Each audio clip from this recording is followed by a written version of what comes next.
All right. So, video is about psychology of dress uniform. When you think of uniform, what do you think of? You think of order. All right. Uniform equals order. Okay. It's where you get different orders of angels. Okay. Different uniforms of Christ. That's kind of what these are. The business suit. Okay. Let's talk about this one first, I guess. So you have order. You've got, like the tuxedo, like the long sleeve, and then, the jacket. It's got like a necktie, okay, blah, blah, blah. Okay. Just roll with me here. All right. And then you have, what we got here in the middle, we got the tie. Okay, the tie offsets the whole thing. And then you've got your blazers down here. Okay, got your belt, your fancy dress shoes. Anyways, so the suit itself represents order. And the tie represents chaos. Okay, it's telling you something. It's telling you a story of creation. Okay, so you have masculine, the patriarchal order. That's what order is more in line with, the masculine patriarchal. And then you have this chaos, which is the feminine. Okay, and so you have the masculine surrounding the feminine here. I'm just gonna say it plain. It's a I don't know how to say this. It's a gang. They're ganging up on Christ to impregnate her. It's symbolic of a group of men surrounding Christ to impregnate her through torture, through gang assault torture. That's kind of what the business suit represents. That's what the psychology of it is. It's the new regalia of of Christ. So look at moreover, look at the state capitol. Okay, so you have a basilica, coming out the top here, and then the basilica has all these pillars. Okay.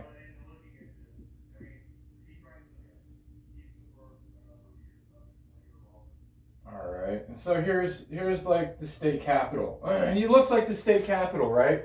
But what does it also look like? Each of these pillars looks like the male reproductive organ. It's a phallic symbol. And then up top you have the basilica, which is the feminine reproductive organ.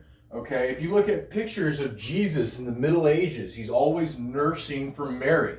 Okay, this is why it's called the Milky Way, because that's Mary's breast milk, giving life to the universe, giving life to Christ, etc., etc. And so that's really what this basilica is. It's symbolic of the reproductive organs of Mary, and what goes on in this building is language, is speech, and so it's like an antenna. They're broadcasting their language to the cosmos. Make sure I'm recording here. They're broadcasting their language to the cosmos through this antenna structure here, but they're telling you the story of creation. They're telling you what goes on in this building just based off of its structure, its architecture. Okay, you have a bunch of male reproductive organs surrounding one female reproductive organ, and this is literally how humans procreated in the garden. Women have multiple orgasms. Men have one and they're done. The men have one orgasm and they fall asleep, they pass out. Women have multiple orgasms, meaning she's designed to take in multiple seeds, and out of all those different seeds, her body chooses the best one. This is like, it's an act of conservatism. This is how, the strength in the gene pool, it gets preserved and passed on. So, look at the building. What do they do in this building? Is they use their logic, which, like, logic comes from the word logos, which is log. That's what these phallic symbols are, is they're different logs, okay? And so they use their logic to write a bill, to write a law, to create a law, okay? Let me get a piece of paper here. And so what they do when they write this new law, okay, they get together and use their logic and language. They uphold it as gospel.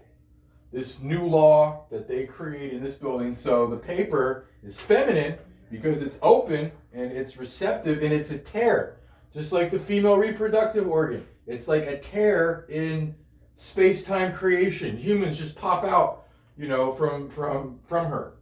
And so the paper is symbolic of the feminine. Well, obviously the pen, okay, I don't think I need to go any more than this. It's masculine because of the shape, and it inseminates logic. It inseminates the seed. Thought is a seed, okay, that turns into like a tree of reactions. It's really that's how a thought is a seed. And so they use the phallic pen to inseminate the seed of their thought, of their logic, into the paper, and then they uphold it as gospel. They uphold this new law as gospel, and what they do to her after, they tear her apart as different ways, and then what do? Is they put her back together, in a different way, okay?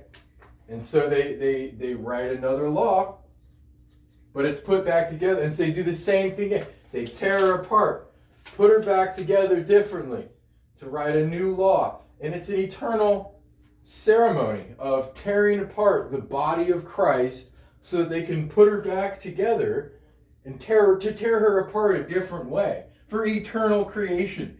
That's literally what goes on in this building. Okay, it's a bunch of men using their logic surrounding one piece of paper, which is a female, which it holds the seed, okay, and they tear her apart to put her back together so that they can tear her apart differently, okay, and that's really what they're telling you. This is what happens in this building, okay, and it's these men who wear the business suit, like they're the ones doing it. That's what this suit represents. It's all these different, the trousers and the jacket is the order, and then the tie is the chaos, so it's the feminine. And they're showing you it's a masculine, it's a patriarchy controlling a matriarchy, if you will. That's really what some of this symbolism of the business suit, of the architecture of the state capitol represent. Because architecture tells you a story. All architecture, all ancient architecture all over the world tells a story. What story? The story of creation.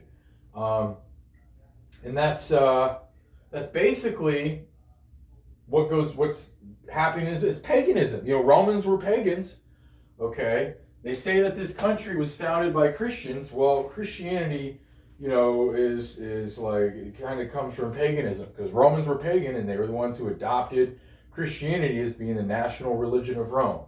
It's Christianity, it's a religion about a God crucifying itself, okay? That's what the Ouroboros represents. The Ouroboros is the snake that eats itself. Okay? You've got the snake head here. Alright. Wherever. Boom.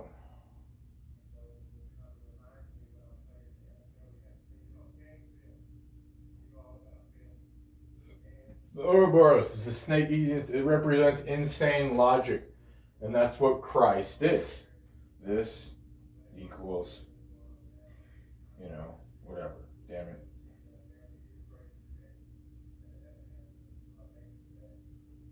Okay, you see my point. It's insane logic. It's a God crucifying itself. It's a God growing off its own destruction. Okay, it's if Jesus never crucified himself, people would have never accepted him as being Christ. Okay, his crucifixion was, you could say, was like a political, movement. And so, now go back in time. You have knights and samurais. Before it was a dead guy on a cross. Okay, you had knights and samurais. Knights and samurais, they were the image of Christ in the Middle Ages. Now, if you study the history of Christianity, you will see that majority of Asia were Christians. And it was like overnight they all became Buddhists. Okay, there's a massive Christian presence in Asia in the Middle Ages. The northernmost island of Japan was called Jesu, Jesu, which equals Jesus, Jesus. Okay, and the only burial site for Jesus in the world is in Japan. After Jesus resurrected, he continued his mission throughout Asia. And this is where you get all Confucianism and stuff like that comes from. That was his rebirth, okay? He was chaotic. Jesus was fucking insane. He got himself crucified, and then after he was resurrected, he was like, you know what? I need to chill. I need to be more chill. And he continued his mission throughout Asia, and that's where like meditation and that whole Zen Buddhism comes from. That was the energy that Christ resurrected in, okay? And that's kind of what the knight in shining armor, the samurais, because what do they carry? They carry a sword, okay? This is sword,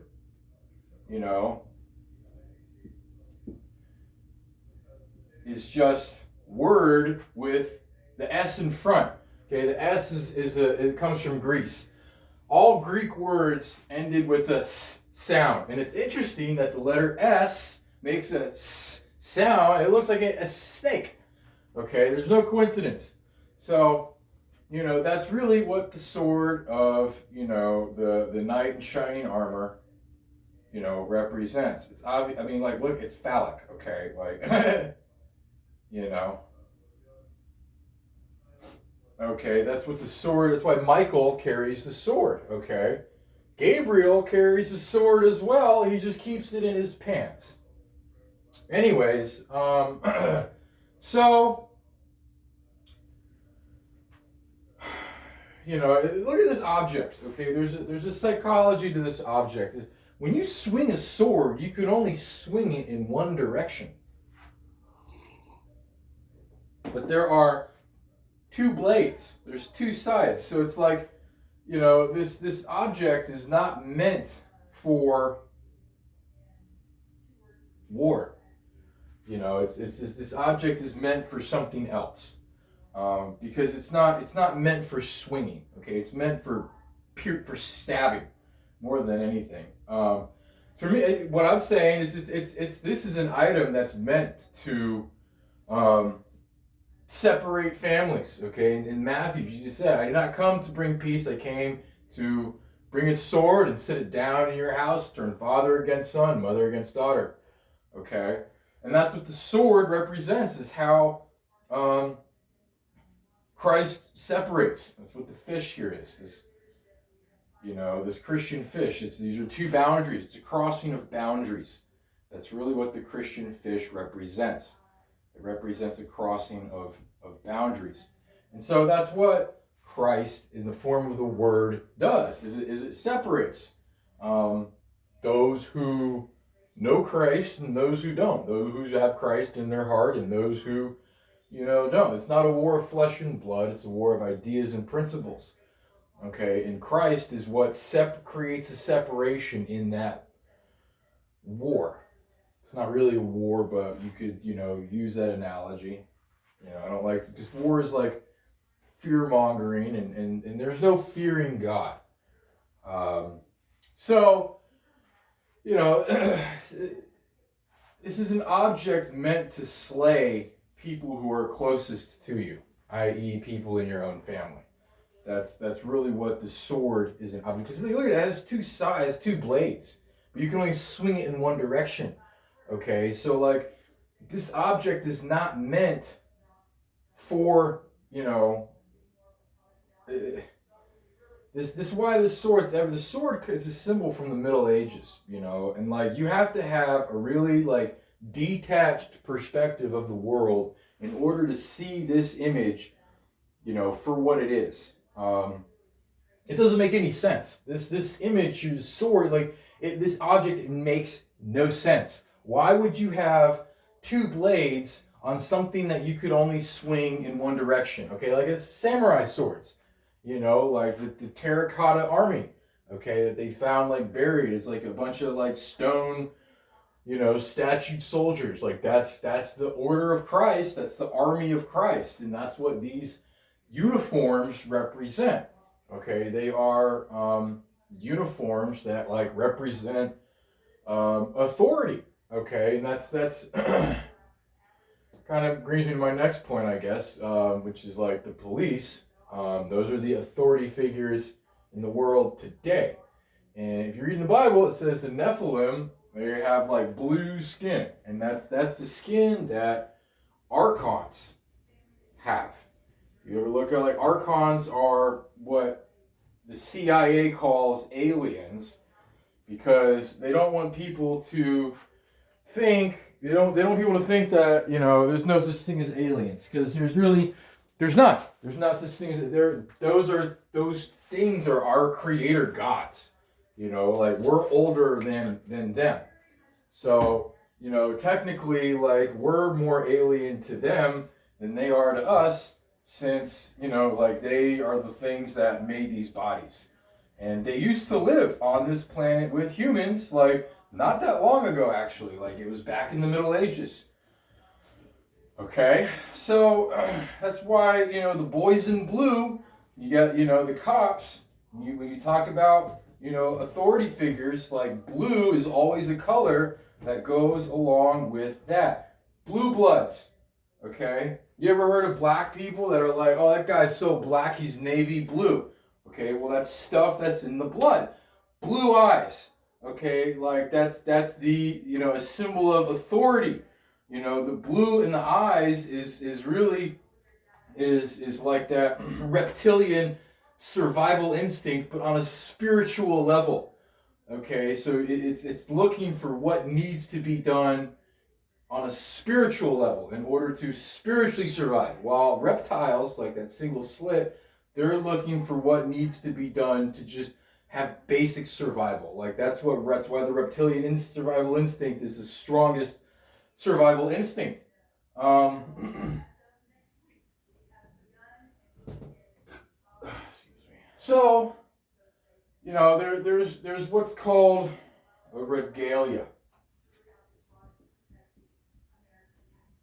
And that's basically like the police uniform. When cops put on a uniform, okay, they know that that's what people respect. People don't respect the police officer. People respect the uniform because of how presentation, appearance, and imagery causes emotional reactions within the psyche.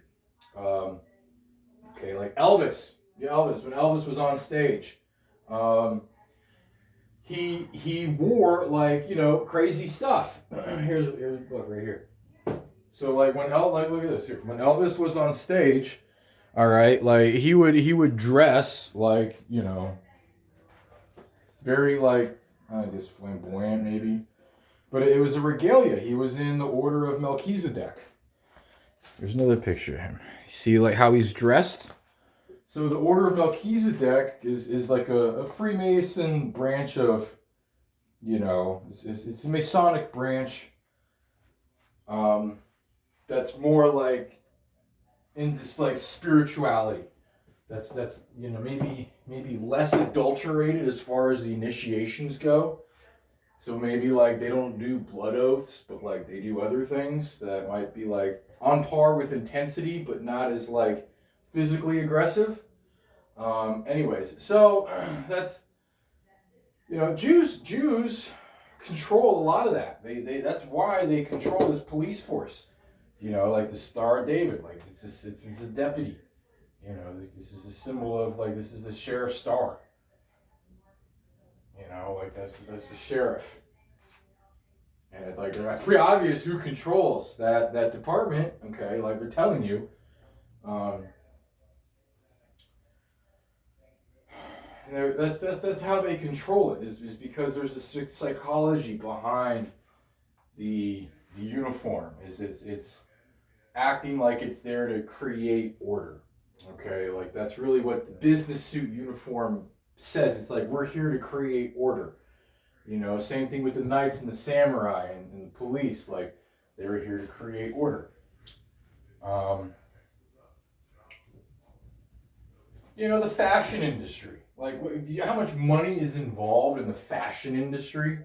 Like in Italy, where they've got like crazy, like they do like crazy fashion shows where like they express like the art form of fashion more so than like stuff that we would wear like out in public. You get people with like crazy big hats and whatnot. Like, the amount of money that goes into the fashion industry is ridiculous, because it's like, it's a huge part of our psychology. It's like our aura. Okay, like fashion and dress.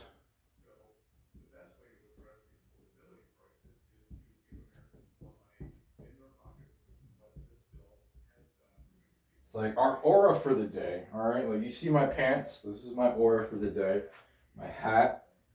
Okay, that's expression. You're expressing yourself emotionally, even if you don't think about it. Like, there's still subconscious stuff that's like attracting us to certain colors. Okay, and so that's why fashion and dress are such, prominent parts of our livelihood. Just taking check the time here, 22 minutes.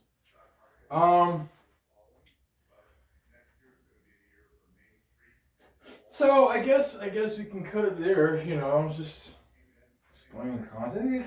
People don't understand this, especially cops, especially police officers. Like, police officers know that people respect them for the uniform. They know that that's all people respect them for. That's all they're worth respecting for, to be honest with you.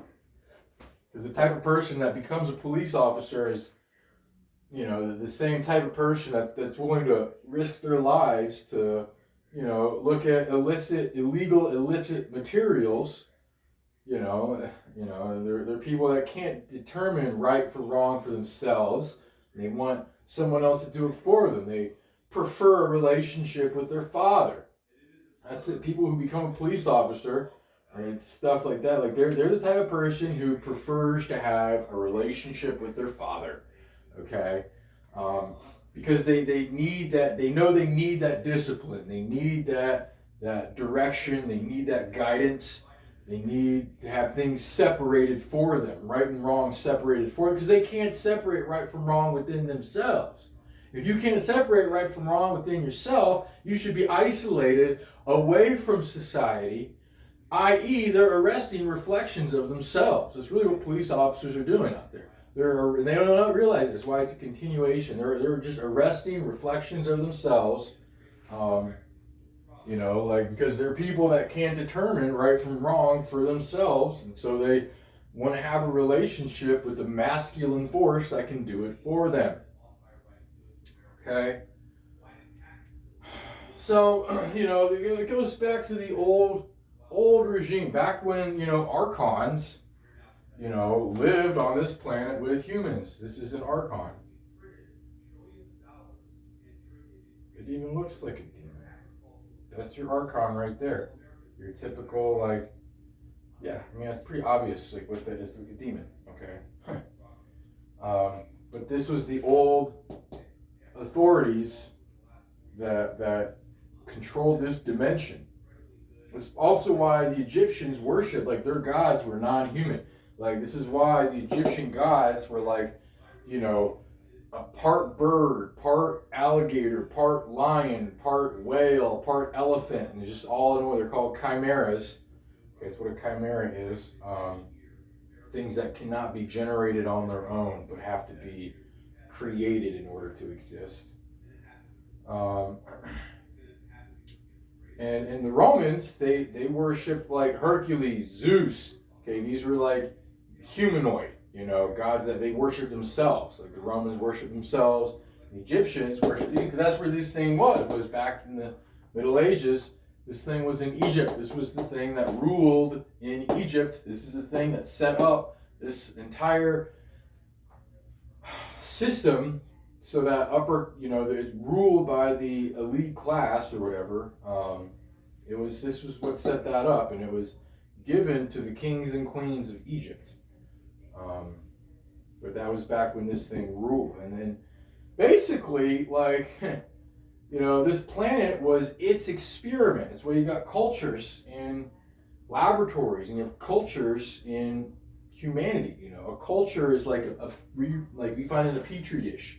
You got like cultures of bacteria and whatnot, and that's what this planet was this thing's little experiment, and then basically its experiment backfired on it. Okay, like that's why they're not here on this planet anymore, and they're like it's like their experiment backfired, and now they're locked in a laboratory with it. Like this universe is this thing's laboratory, and Earth is one of its experiments that ended up backfiring on it. Okay, because they're not here anymore. They don't have as much power anymore, and now it's stuck in the laboratory. It's stuck in the laboratory with its backfired experiment. So I don't think there should not be fear around. These are just like AI, like old AI gods, I guess you could say. And here's the thing: if aliens ever landed, these people who control the world, like Trump, like Elon Musk, okay, they wouldn't have any power anymore. They'd have way less power. So they don't. That's why there's like this other spiritual war going on, because if these things land, some of these people that have power, like the Clintons, okay, like Epstein, all that stuff, would go away. Like those people would not have the same power that they. But who would have the power, most power? It's people in the Middle East. Those people who live in the Middle East, they are, they've gotten so used to, living off the land. Like they're still living in Jesus times over in, Iraq, Iran, and Afghanistan, Pakistan. Those people are the ones who live on top of the world when the system was like this. Okay, that's why they are the way, because they want to go back to the old system, because they know they sit on top of the world when that old system reigns. Right now, it's the system in America that's kind of taken over everything, and it gets into their religion. Like their religion talks about like a beast in the West with like many arms or something like that, and it's talking about America.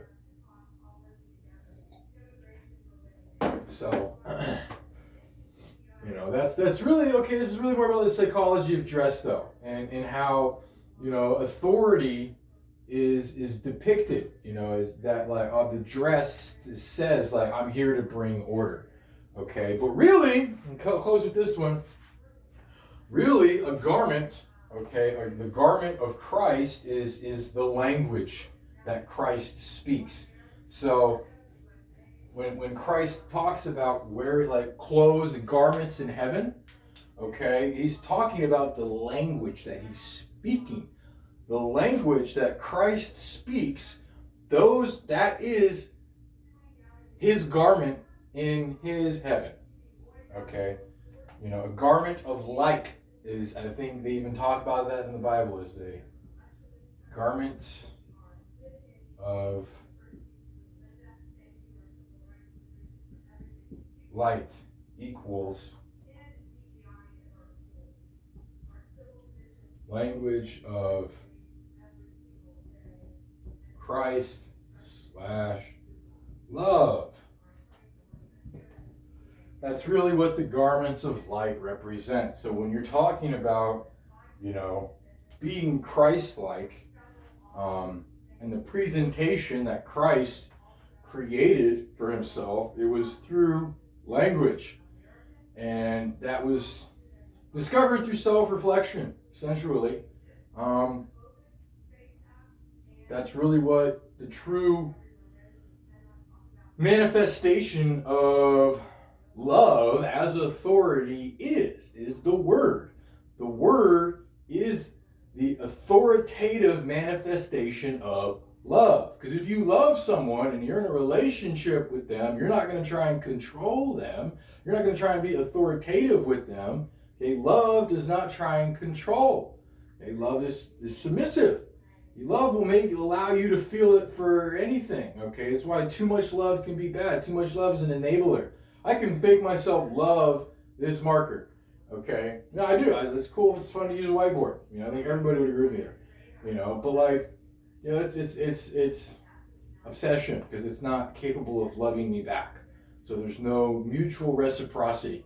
Therefore, it's obsession. And that's the nature of love, though, is how it's submissive and it will allow you to feel it, without regard. Okay.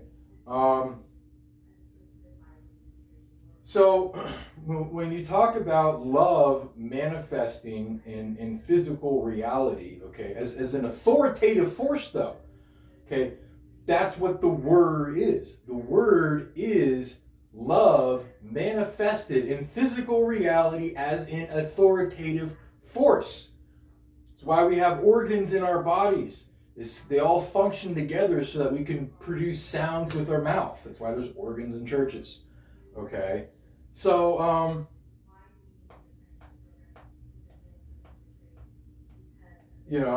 do you get on that level?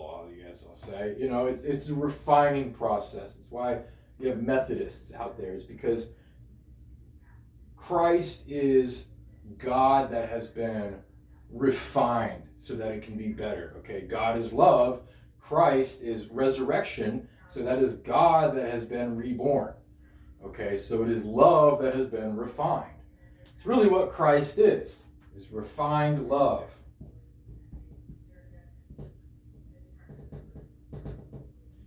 There's a method that you learn for yourself through self-reflection that teaches you how to refine your understanding of love. And that is literally the whole purpose of life, is for us to have a better understanding of love. Because that's really all we take with us into the next life, is how we've evolved our understanding of love in this world. And also how we speak that, okay? How we speak about love is also our clothes that we wear in heaven, you could say. The garment of light, garment of Christ. It's the language that we speak of love. You could call it emotional intelligence. You can call that the language of emotional intelligence, the logical breakdown in the form of spoken word of emotional intelligence. And so that's really what true authority manifests itself as.